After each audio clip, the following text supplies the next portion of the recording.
একটা সুখের স্মৃতি নিয়ে জানেন বিএনপি রাজনীতিতে শুরু থেকেই বিভিন্ন ষড়যন্ত্র বিএনপি আকৃষ্ট করেছে।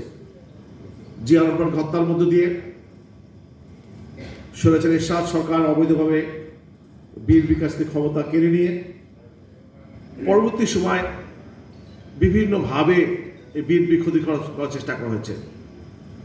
বাংলাদেশ জাতীয় কিশোর দল যখনই মাথা উঁচু করে এগিয়ে চলেছে তার সাংগঠনিক দক্ষতা দিয়ে সাংগঠনিক শক্তি দিয়ে, তখন আমরা দেখেছি বিভিন্ন সময় আমাদের বিরুদ্ধে ষড়যন্ত্র হয়েছে দলের বাইরে থেকে, দলের ভিতর থেকে।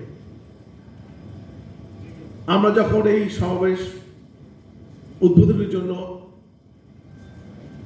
এই ডিপ্লোমা ইঞ্জিনিয়ারিং ইনস্টিটিউশনে আমরা হাজির হয়েছিলাম, আমাদের শুভ সূচনা করেছিলেন যখন আমাদের ভারপ্রাপ্ত চেয়ারম্যান, তখন আমাদের একটি সুখ স্মৃতি ছিল।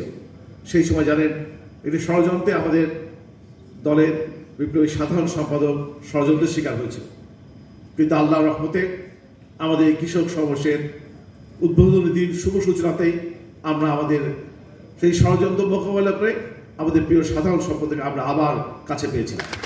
সেটি শুধু সাধারণ সম্পাদকের জীবনে নয়, আমার রাজনৈতিক জীবনে, আপনাদের সবার রাজনৈতিক জীবনে একটি ঐতিহাসিক ঘটনা ছিল, তাই কি নয়?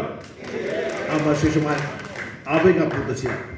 প্রিয় ভাইরা, আল্লাহর রহমতে আমরা সেদিনকে একটু সুখ স্মৃতির মধ্যে দিয়ে আমার অনুষ্ঠান শুরু করতে পেরেছিলাম। গত প্রায় 3.5 মাসে আমাদের সারা দেশে জেলা পর্যায়ে, উপজেলা পর্যায়ে, ইউনিয়ন পর্যায়ে কৃষক দলের নেতৃবৃন্দের ঐকান্তিক প্রচেষ্টা, আগ্রহ, আন্তরিকতার কারণে আজকে আমরা এতটুকু অ্যাচিভ করতে পেরেছি। আমরা বলতে পারি একটি কথা খেয়াল রাখতে হবে, শেষ ভালো যার সব ভালো তা। আমরা শুরু করেছি ভালো স্মৃতি দিয়ে, আমরা শেষ করতে চাই আরও বেশি আমাদের সাকসেস দিয়ে, আমাদের সফলতা দিয়ে। সেই ক্ষেত্রে আপনাদের ভূমিকা, অপরিসীম ভূমিকা এবং আপনাদের সাহস এবং আপনাদের উদ্যোগ, চেষ্টা থাকতে হবে। আগামী 22 ও 23 তারিখে দিকে জাতীয় কৃষক সম্মেলন অনুষ্ঠিত হবে। আপনারা হয়তো শুনেছেন কেমন করে হবে, তারপরেও আমি সভাপতি হিসাবে আমাদের একটি প্ল্যান করা হয়েছে। আমাদের কেন্দ্রীয় সংসদের সাধারণ সম্পাদক সহ আমাদের সিনিয়র নেতৃবৃন্দের মাধ্যমে আমরা 2 দিন ব্যাপী এটি সম্মেলন অনুষ্ঠিত করব। প্রথম দিনে আমাদের বিএনপির সংগ্রামী মহাসচিব সহ কেন্দ্রীয় নেতৃত্ব উপস্থিত থাকবেন। সেখানে একটি কৃষি মেলার আয়োজন থাকবে, স্টল থাকবে, কৃষি মেলা অনুষ্ঠিত হবে, একটি লাঠি খেলার ব্যবস্থা থাকবে, গ্রাম বাংলার সেই ঐতিহ্যবাহী খেলা লাঠি খেলা। আমাদের বিকালের দিকে একটি সেমিনার থাকবে, সেখানে অ্যাওয়ার্ড দেওয়া হবে বাংলাদেশের বিভিন্ন সময় যারা কৃষিতে রাষ্ট্রীয় পদক পেয়েছে, তাদের যে রিকমেন্ডেশন আগামীতে বিএনপি ক্ষমতায় গেলে বাংলাদেশের কৃষি ও কৃষকের জন্য কী কী কাজ করা উচিত, তাদের রিকমেন্ডেশন আমরা তাদের কাছে নিব। সেটি দিয়ে পরের দিন আমরা আমাদের ভারপ্রাপ্ত চেয়ারম্যানের উপস্থিতিতে একটি কৃষক মহাসমাবেশ করব। আগের দিনে যে ইভেন্টগুলো, কৃষি মেলা, সাংস্কৃতিক অনুষ্ঠান, সেমিনার, সবগুলো মিলিয়ে পরের দিন কৃষক মহাসমাবেশ, সবগুলো মিলিয়েই আমরা নাম দিয়েছি জাতীয় সম্মেলন। বাংলাদেশের বিভিন্ন সময় মৌলানা ভাসানী কাকবাড়ি সম্মেলন থেকে শুরু করে বিভিন্ন সময় কৃষক সমাবেশ হয়েছে। আমরা আমাদের প্রচেষ্টা থাকবে এই কৃষক সম্মেলন মাধ্যমে আমরা অতীতে যারা এই সম্মেলনগুলো করেছে তাদের প্রতি শ্রদ্ধা রেখে বলতে চাই, আমরা তাদের সেই অতীতের রেকর্ডগুলো ভেঙে আমরা ইতিহাসে অংশ হতে চাই।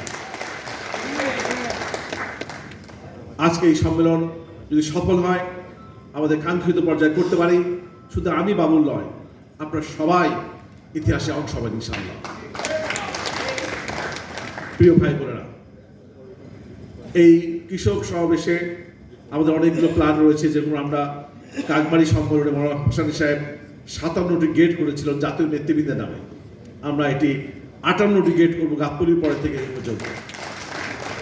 সেখানে জাতীয় নেতৃবৃন্দ মৌলানা ভাসানী সহ, জিয়া রহমান সহ আমাদের জাতীয় নেতৃবৃন্দ, গত আন্দোলনে আমাদের যে 11 জন কৃষক দল নেতা আত্মহতি দিয়েছেন গণতন্ত্রের জন্য, তাদের নামে হবে।